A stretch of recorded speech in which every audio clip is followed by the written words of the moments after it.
Okay, in this case, we've got probably 25, 30 very small stone chips of some sort. They're very small nicks. We've already used the wax and grease remover on it to clean them up. I'm just gonna take the touch-up pen side of the combo applicator and touch all these up.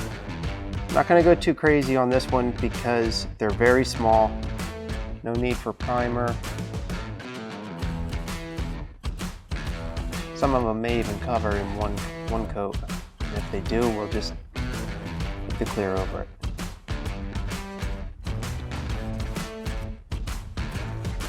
Okay, I'm gonna give that 10-15 minutes to dry, and then we'll assess and see if it needs another coat.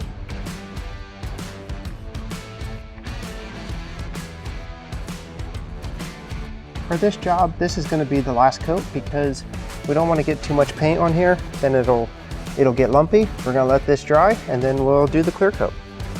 Okay, we have good coverage with the color. Now we're gonna apply a coat of clear.